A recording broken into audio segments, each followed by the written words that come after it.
Hello everyone, आपका स्वागत है हमारे चैनल केएल पॉलिटेक्निक के। और जैसा कि आप लोग जानते हैं, subject basic mechanical and electrical engineering में हम लोग इलेक्ट्रिकल का पार्ट पढ़ चुके हैं और मैकेनिकल का पार्ट हम लोग पढ़ रहे थे। और मैकेनिकल के पार्ट में हम लोग फर्स्ट चैप्टर कंप्लीट कर लिए थे, सेकंड भी कंप्लीट ही है। आज लास्ट लेक्चर हमारा होगा, तो जिसमें हम लोग ऊर्जा तथा ईंधन के बारे में पढ़ रहे थे। तो ईंधन में हम लोग पढ़ लिए थे और आज का जो हमारा ईंधन का टॉपिक है वो है द्रव ईंधन, मतलब लिक्विड टाइप ईंधन क्या होता है उसके बारे में हमको पढ़ना है।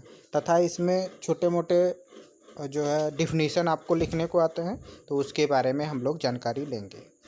तो आइए हम लोग शुरू करते हैं। जैसा कि हमने आपको बताया, आज का हमारा टॉपिक है द्रव ईंधन, लिक्विड फ्यूल्स। तो लिक्विड फ्यूल्स क्या होता है?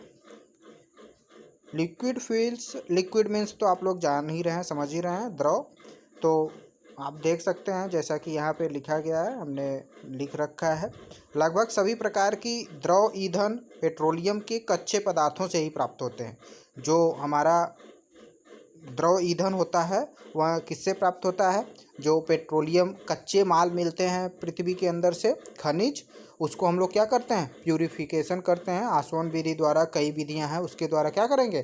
प्यूरिफाइड करेंगे और उससे हमको जो ईंधन प्राप्त होता है ना, उसी से हमको डीजल, उसी एक स्तर पे डीजल प्राप्त होता है, फिर दूसरे स्तर पे उसका जो है हम लोग प्यूरिफिकेशन करते हैं तो पेट्रोल प्राप्त होता है, फिर मिट्टी का तेल। इसी प्रकार क्या होता है, लगातार एक एक स्टेज पे ये सब सारी चीज़ें प्राप्त होती रहती हैं, है कि नहीं, जो हमें प्राकृतिक रूप से प्राप्त होता है। यह कच्चा तेल जो होता है उसमें 83.87% जो है कार्बन रहता है और 10 से 14% तक हाइड्रोजन तथा बहुत कम मात्रा में सल्फर, नाइट्रोजन, ऑक्सीजन तथा धात्विक पदार्थ से मिलकर जो कच्चा पदार्थ, जो खनिज हमको प्राप्त होता है पृथ्वी से, वो चीज़ होती है कि नहीं। तो ये होता है द्रव ईंधन, जो हमको कहाँ से प्राप्त होता है ये हम लोग जानें, है ना। जो हम लोग पृथ्वी के अंदर से खनिज जो हजारों साल पहले दब गए थे, पेड़ पौधे, जंतु, जीव, उसके द्वारा जो सड़ने गलने से हमको खनिज मिलता है ना, तो उसी को हम लोग निकालते हैं। जो पेट्रोलियम के कच्चे पदार्थ होते हैं उसको क्या करेंगे? प्यूरिफाइड करेंगे और प्यूरिफाइड करके फिर एक एक लेवल पे हमको अलग अलग चीज़ें प्राप्त होती हैं, है ना। तो जो हमको द्रवित रूप में प्राप्त होता है ईंधन, जिसको जला के हम लोग ऊर्जा प्राप्त करते हैं, उस प्रकार के ईंधन को क्या कहते हैं? द्रव ईंधन, है ना। तो ये चीज़ें हैं। कई बच्चों को प्रॉब्लम आ रही थी कि मतलब पीडीएफ चाहिए, तो आप लोग उसके लिए परेशान ना हो, आप जो है उसका स्क्रीनशॉट ले लिया करो। जो चीज़ें आपको, जैसे वीडियो देखने में टाइम आप लोग कर रहे थे बहुत ज़्यादा जाता है, बहुत बड़ा तो वीडियो होता नहीं, बट अगर प्रॉब्लम है तो आप लोग उस समय नहीं नोट डाउन कर रहे हैं तो आप स्क्रीनशॉट ले लीजिए, स्क्रीनशॉट लिए रहिए और इसके बाद जब हो जाए कंप्लीट वीडियो तो उसको अपना नोट डाउन कर लीजिए। लेकिन नोट्स बनाना बहुत ज़रूरी है, जो कि आपके एग्ज़ाम में काम देगा, और आपका एग्ज़ाम होने ही वाला है। आप लोग बी प्रिपेयर रहिए, ठीक है। और अब बात करते हैं जो द्रव ईंधन है, इसके क्या क्या प्रॉपर्टीज होते हैं, क्या क्या लक्षण होते हैं, है ना। कैसे हम लोग जानेंगे कि यह द्रव ईंधन है और क्या क्या उसमें गुण होगा तो हम लोग कहेंगे ये द्रव ईंधन अच्छा है या बुरा है ना। तो देखते हैं, यह निम्नलिखित लक्षण होते हैं। पहला क्या है? इसकी ऊष्मीय मान क्या होना चाहिए? अधिक होना चाहिए। उसका ऊष्मीय मान क्या होना चाहिए? अधिक होना चाहिए। जलने के बाद ऊष्मा उसमें से अधिक उत्सर्जित होना चाहिए, तभी तो हमको ऊर्जा अधिक प्राप्त होगी, है ना। ये लक्षण होता है और होना चाहिए। अगर ये चीज़ रहेगा तभी हम लोग कहेंगे कि एक अच्छा हमारा द्रव ईंधन है। इसी क्रम में अगर दूसरा हम लोग इसके लक्षण देखते हैं तो इसकी ऊष्मा इसके ज्वलन बिंदु पर पहुंचने पर ही उत्पन्न होनी चाहिए। जब उसका जो ज्वलन पॉइंट है ना, उस पे जब इसकी ऊष्मा पहुँचे तभी इससे ऊष्मा उत्सर्जित होना चाहिए। ये नहीं कि इसके ज्वलन बिंदु के पार पहुँच जाए, जल के राख हो जाए और ऊष्मा बहुत अधिक या पूर्ण रूप से उसमें निकल ना पाए, या फिर ज्वलन बिंदु से पहुँचने से पहले ही सारी ऊष्माएँ निकल खराब हो जाए, तो वह हम लोग अच्छे से उसका उपयोग नहीं कर पाएंगे, है ना। तो ऐसा नहीं होना चाहिए। और इसी क्रम में अगर तीसरा हम लोग देखते हैं, अधिक श्यानता वाली नहीं होना चाहिए। अब बात आती है अधिक श्यानता वाली नहीं होना चाहिए। श्यानता का मतलब क्या है, आगे हमारा ये टॉपिक भी है और ये आता भी है आपके एग्जाम में छोटे छोटे डिफिनीशन लिखने के लिए, है ना। लिखा रहेगा निम्नलिखित के डिफिनीशन दीजिए, तो उसमें 6 दिया रहेगा, आपको 5 करना रहेगा, 5 नंबर का, है ना। तो श्यानता भी उसमें आती है।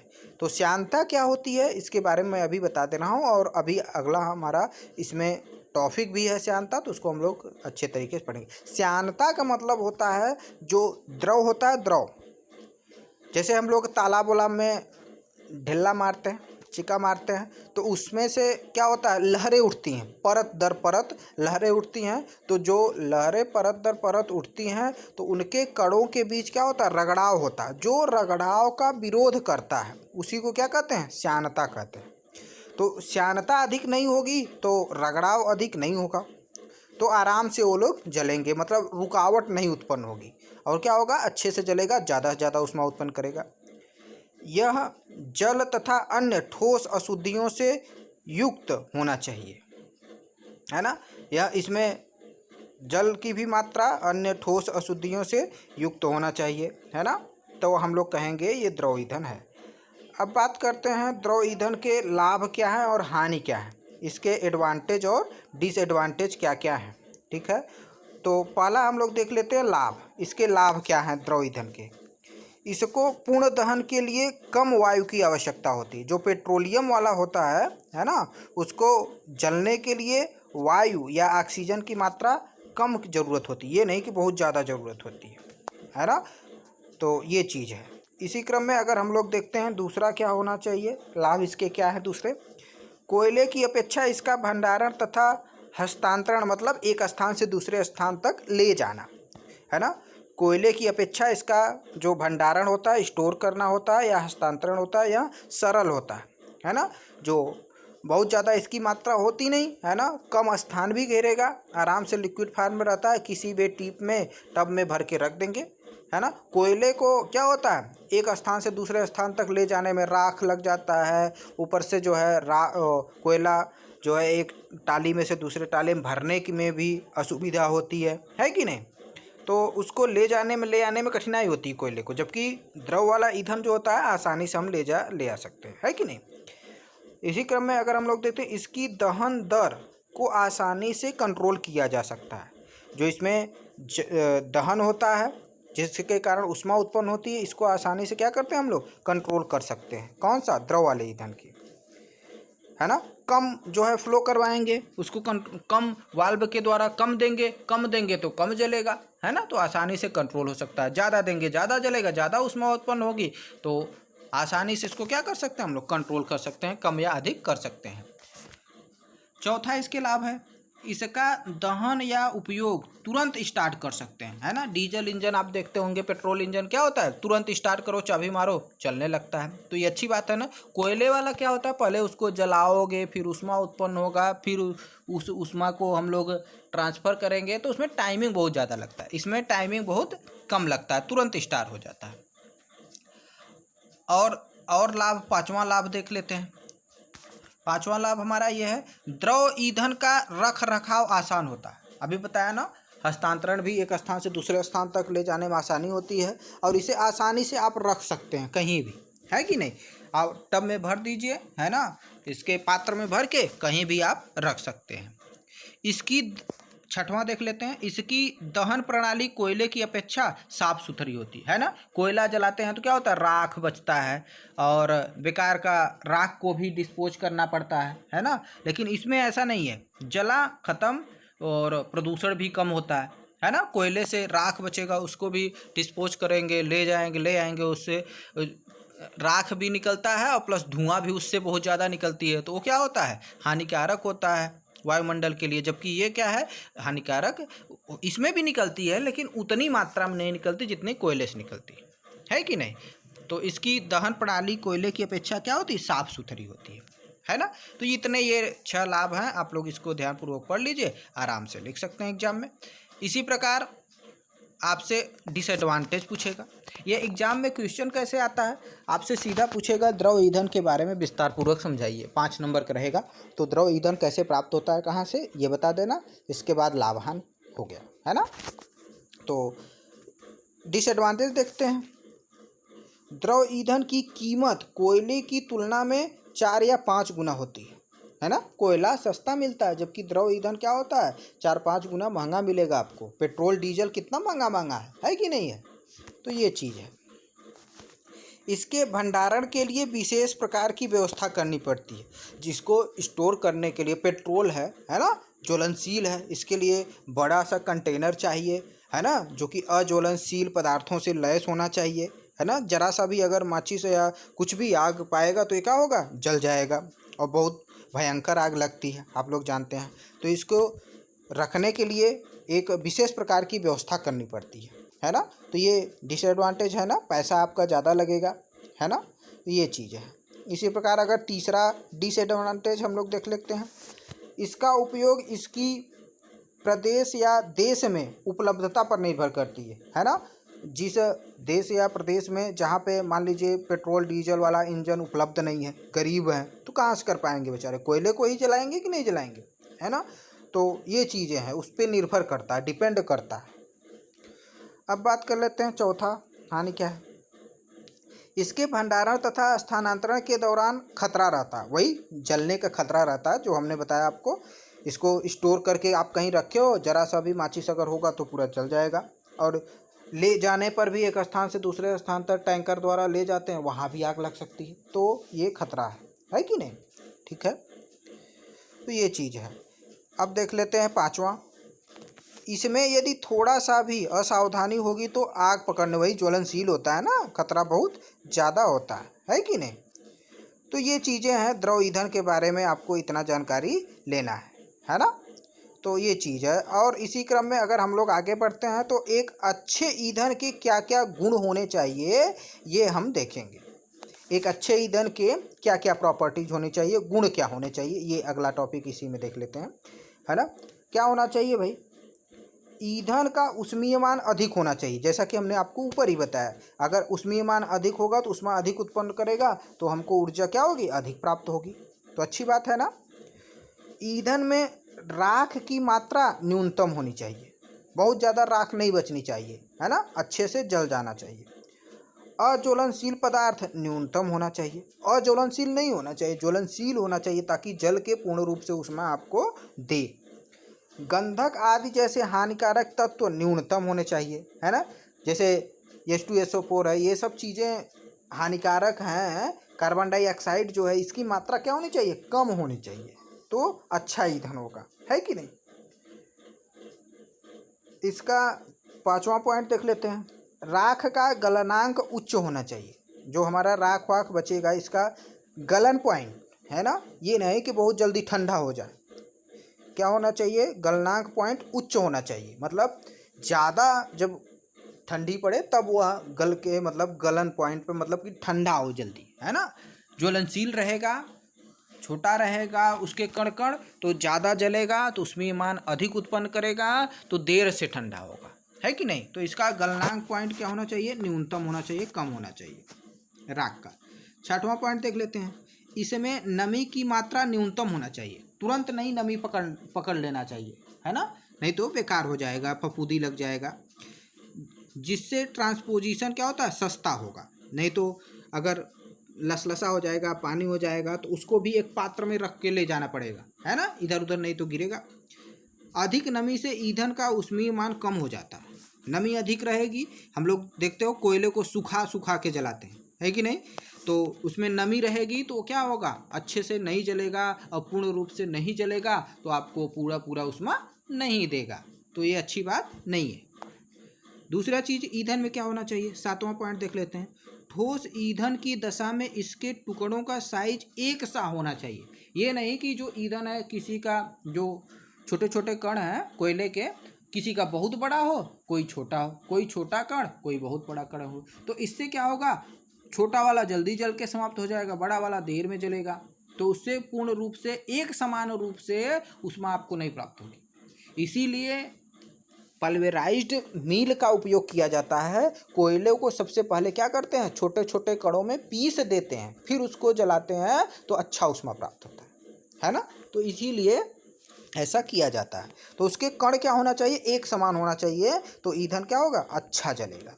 8वां पॉइंट, ईंधन का ट्रांसपोर्टेशन, भंडारण तथा हस्तांतरण सरल होना चाहिए, है ना। जो भी ईंधन हो उसको स्टोर करने में आसानी होनी चाहिए और उसका एक स्थान से दूसरे स्थान तक ले जाने में भी सरलता होनी चाहिए, आसानी होना चाहिए। तो उससे क्या होगा, अच्छे से वो काम करेगा। दहन के पश्चात, 9वां पॉइंट इसके देख लेते हैं, ईंधन के क्या गुण होने चाहिए।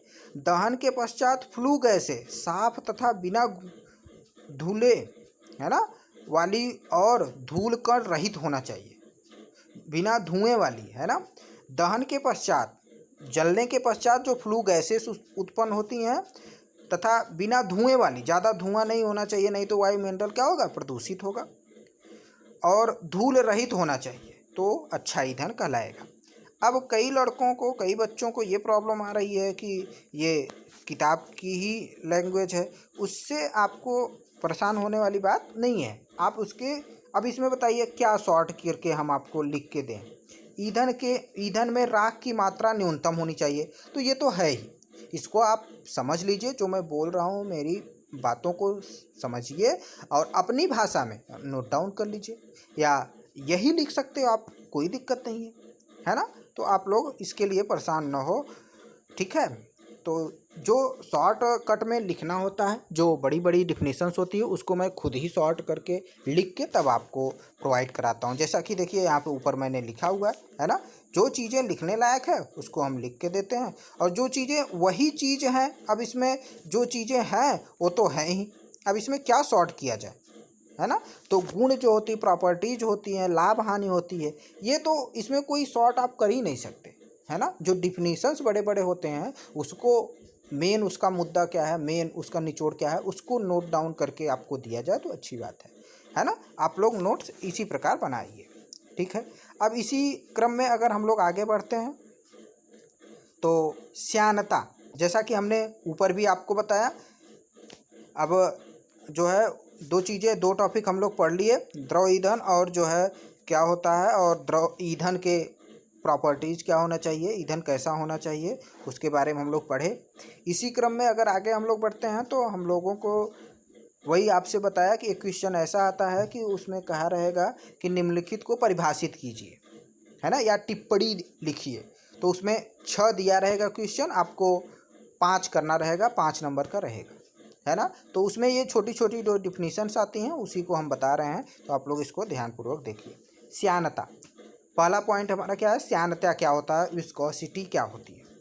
तो हमने ऊपर ही आपको बताया, है ना। श्यानता क्या होता है, द्रव प्रवाह के अंतर्गत उसके अणुओं के मध्य होने वाला घर्षण प्रवाह का विरोध करता है। जैसा कि हमने ऊपर आपको बताया, इस प्रवृत्ति को ही क्या कहते हैं, श्यानता कहते हैं। जैसे किसी तालाब में, है ना, किसी कुएं में हम लोग यदि कोई ढेला फेंकते हैं, है ना, कोई ईंट का टुकड़ा डालते हैं, तो उसमें क्या होती है, लहरें उत्पन्न होती हैं, तरंगें उत्पन्न होती हैं। तो एक तरंग दूसरी तरंग पे ऊपर चढ़ते हुए चली जाती है ना। तो उससे क्या होती है, उसके कणों में रगड़ाव होगा, तो उस रगड़ाव के कारण उसकी लहरों को विरोध पैदा होती है, बहने में क्या होती है, रुकावट पैदा होती है। तो इसी गुण को, इस घर्षण के कारण जो रुकावट पैदा हो रही है, इस प्रवृत्ति को, विरोध को ही, यहाँ देखिए विरोध करता है, इस प्रवृत्ति को ही क्या कहते हैं, श्यानता कहते हैं। इसका मतलब क्या है बाबू, जो चीज़ जितने गाढ़ी होगी, मतलब उसमें जितने कण ज़्यादा होंगे, उसकी श्यानता भी क्या होगी, उतने अधिक होगी, क्योंकि ज़्यादा कण होंगे, ज़्यादा रगड़ा होगा कि नहीं होगा, और जब ज़्यादा रगड़ा होगा तो ज़्यादा विरोध उत्पन्न होगा। तो जो चीज़ जितने तरल होगी, है ना, वह उतने कम श्यानता वाली होगी, जो जितने गाढ़ी होगी वह उतने ज़्यादा श्यानता वाली होगी, है ना। तो ये चीज़ें हैं। यही कारण है कि पतले द्रव जैसे पानी आसानी से बहते हैं, जबकि गाढ़े द्रव क्या होते हैं, धीरे धीरे बहेंगे। उसमें श्यानता विरोध बल ज़्यादा लगेगा, अगर गाढ़ा रहेगा तो क्या होगा, धीरे धीरे बहेगा। और जो हल्का पतला होता है वो आसानी से, उसमें श्यानता कम होती है तो विरोध कम लगता है तो आसानी से बहता है ना। इसी प्रकार अगर अगला हम लोग पॉइंट देखते हैं, छोटे छोटे डिफिनीशंस वाली बात जो है, तो उसमें हमारा अगला पॉइंट है स्फुरांक, मतलब फ्लैश पॉइंट। फ्लैश पॉइंट मतलब जलने वाला पॉइंट। कोई भी पदार्थ ईंधन है, उसका जो ज्वलन पॉइंट होता है उसी को क्या कहते हैं, फ्लैश पॉइंट। जैसा कि हमने यहाँ पे लिख रखा है, यह वह न्यूनतम तापमान है जिस पर किसी तेल या ईंधन का वायुमंडलीय वायु के साथ बना मिश्रण क्षण भर के लिए समय पर जलता है, जब लौ उसके समीप लाई जाती है, जिसे स्फुरांक व दमकांक भी कहते हैं, है ना। तो आप लोग देखिए, मैं बोल रहा था पहले ही, वह न्यूनतम तापमान जिसपे कोई भी ईंधन है, जब उसको हम लोग माचिस द्वारा या किसी द्वारा जलाते हैं तो आसानी से जल जाए, तो वह जो ताप होता है जिसपे वो जलता है उसी को क्या कहते हैं, फ्लैश पॉइंट कहते हैं, है ना। इसी क्रम में अगर हम लोग आगे बढ़ते हैं तो जमनांक या फिर फ्रीजिंग पॉइंट जिसे हम लोग कहते हैं, आप सभी लोग जानते ही होंगे, है ना। या फिर इसको सॉल्डिफिकेशन पॉइंट भी कहते हैं, तो इसे क्या कहेंगे, यह वह तापमान है जिस पर कोई द्रव ईंधन इतनी ठोस, है ना, मतलब जम जाए, सॉलिड हो जाए, है ना, उस तापमान को जमनांक कहते हैं या फ्रीजिंग पॉइंट कहते हैं, जिस तापमान पर कोई भी द्रव जम जाए, है ना, ठोस हो जाए, उसको क्या कहेंगे हम लोग, फ्रीजिंग पॉइंट। या फिर वो जब जम जाए, है ना, जब उसे जम जाए तो जब उसे एक परखनली में 45 डिग्री पर झुकाया जाए, 1 मिनट तक के लिए झुकाया जाए, क्षैतिज किया जाए, तो वह 1 मिनट तक अपनी स्थिति को परिवर्तित न करे, उसी तरह रहे, तो इस पॉइंट को ही क्या कहते हैं, जमनांक या फ्रीजिंग पॉइंट कहते हैं, है ना। जैसा कि यहाँ पे लिखा गया है, तो आप लोग आराम से पढ़ सकते हैं और नोट्स बना सकते हैं। इसी क्रम में छोटे डिफिनीशन में अगला जो हमारा डिफिनीशन है वो है C10 अंक, मतलब C10 संख्या या C10 नंबर क्या होता है। डीजल इंजन में, है ना, डीजल इंजन में ईंधन की नॉकिंग लक्षण को C10 संख्या का C10 अंक कहते हैं। अब बात आती है नॉकिंग क्या होता है सर। तो नॉकिंग जो होती है, जैसे हम लोग बाइक वाइक में देखते हैं, कभी हम लोग जब किक मारते हैं तो उसके साइलेंसर में से बहुत तेज से आवाज़ आती है, जिसे अपस्फोटन की क्रिया होती है ना।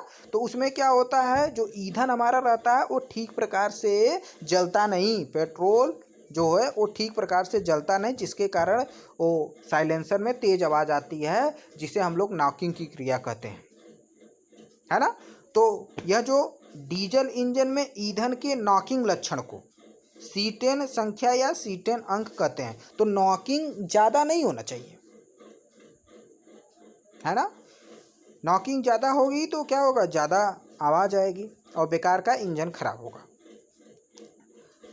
C10 अंक कहते हैं, अर्थात नॉकिंग को C10 अंक द्वारा प्रदर्शित किया जाता है।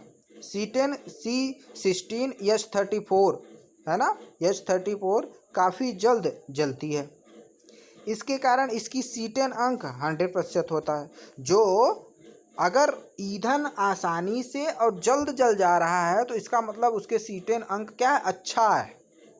C10 की वो क्रिया है ना, जो आवाज़ निकलती है साइलेंसर से, वो C10 की क्या है, क्रिया है। लेकिन C10 अंक क्या होती है, C10 अंक किसी ईंधन की अच्छा है तो यह अच्छी बात है, मतलब वो अच्छे से जलेगा और आपको ज़्यादा से ज़्यादा ऊष्मा देगा, है ना।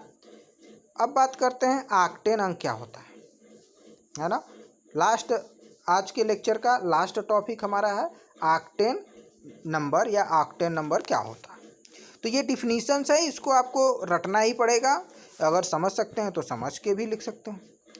ऑक्टेन नंबर वह नंबर होता है आइसो ऑक्टेन तथा एन हेप्टेन के एक मिश्रण में ऑक्टेन का आयतन रूप में प्रदर्शित है, प्रतिशत है। देखिए ऑक्टेन अंक क्या होता है, ऑक्टेन नंबर आइसोऑक्टेन तथा एन हेप्टेन के एक मिश्रण में ऑक्टेन का आयतन रूप में प्रतिशत है जो अमुक ईंधन के नॉकिंग लक्षण से ठीक मेल खाता है ना।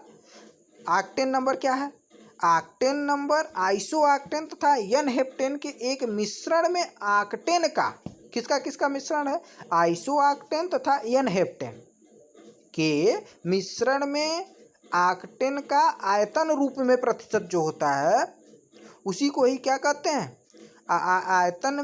आयतन के आयतन रूप में प्रतिशत है जो अमुक ईंधन के नॉकिंग लक्षण से ठीक मेल खाता है, ऑक्टेन संख्या कहलाता है। इस प्रकार आप लोग इसको समझने के लिए ये देखिए, इस प्रकार यदि पेट्रोल का एक नमूना इतना नॉकिंग उपजाता है जितना कि 70 भाग आइसोऑक्टेन तथा 30 भाग एन हेप्टेन का मिश्रण, तो ईंधन का ऑक्टेन नंबर 70 होगा। आजकल 100% या 100 ऑक्टेन नंबर से भी अच्छे ईंधन उपलब्ध हैं जो कि पूरी जल जाते हैं और कुछ भी राख में नहीं छोड़ते, तो उसका ऑक्टेन संख्या क्या होगा? बहुत हाई होगा। किसी इंजन है ना, किसी इंजन की अधिकतम शक्ति उसमें प्रयुक्त ईंधन के ऑक्टेन नंबर के साथ ही बढ़ती है। जितने ऑक्टेन संख्या अधिक होगी, मतलब कोई ईंधन जितने अच्छा जलेगा उतने ही हम लोग क्या कहेंगे, यह इसका ऑक्टेन नंबर क्या है? अधिक है, अच्छा है, यह ईंधन क्या है? बहुत अच्छा है। जैसे पेट्रोल होता है, पूर्ण रूप से जल जाता है या अपनी क्रिया को करता है और कुछ भी राख वाख नहीं छोड़ता है कि नहीं, तो यह क्या होता है? 100% से भी अधिक वाला अच्छा है ईंधन है ना, तो हम लोग कह सकते हैं। तो ये डिफिनीशन है ऑक्टेन संख्या, ये आपको याद ही करना पड़ेगा। ऑक्टेन नंबर है ना, आइसोऑक्टेन तथा एन हेप्टेन के एक मिश्रण में ऑक्टेन का आयतन रूप में प्रतिशत है जो अमुक ईंधन के नॉकिंग लक्षण से ठीक मेल खाता है, इसी को ही ऑक्टेन अंक कहते हैं, है ना। तो ये चीज़ें थी, इसको आप लोग आराम से पढ़ लीजिए, है ना, और अच्छे से पढ़ाई करिए। आशा है आप लोग अच्छे से पढ़ रहे होंगे और नोट्स भी बनाते रहिए। जैसा कि आपको नोट्स प्रोवाइड किया जा रहा है, ये नोट्स जैसे लिखा है ऐसे आप लिख के रखिए और हमारी बातों को भी ध्यान से सुनिए, समझिए, है ना। उसको अपनी भाषा में आप लिख भी सकते हैं, है ना। तो ये चीज़ें हैं, इसको आप लोग ध्यानपूर्वक पढ़ लीजिए, अच्छे से पढ़ाई करिए और साथ ही साथ अपने परिजनों का और अपना भी ध्यान रखिए, है ना, ताकि आप लोग स्वस्थ रहेंगे तभी बहुत अच्छे से पढ़ाई कर पाएंगे। और अगर पीडीएफ की आवश्यकता है तो हम जो है त्र्यंबक पांडे जी को और अनुज जी को ये प्रोवाइड किए हैं, कर रहे हैं सारा पीडीएफ, तो आप लोग वहाँ से भी ले सकते हैं, है ना। तो ये 2 बच्चे हैं जिनके पास पीडीएफ भी हम दे रहे हैं हर बार, जो हमारे संपर्क में है, तो उनको प्रोवाइड किया जा रहा है, तो आप लोग वहाँ से पीडीएफ भी ले सकते हैं। और आपको पीडीएफ लेने की बहुत बड़ी आवश्यकता नहीं है, आप लोग स्क्रीनशॉट लेकर भी काम चला सकते हैं, नोट्स बना सकते हैं, है ना। तो आप लोग अच्छे से पढ़ाई करिए, साथ ही साथ स्वस्थ रहिए। आपका जो है बहुत बहुत धन्यवाद।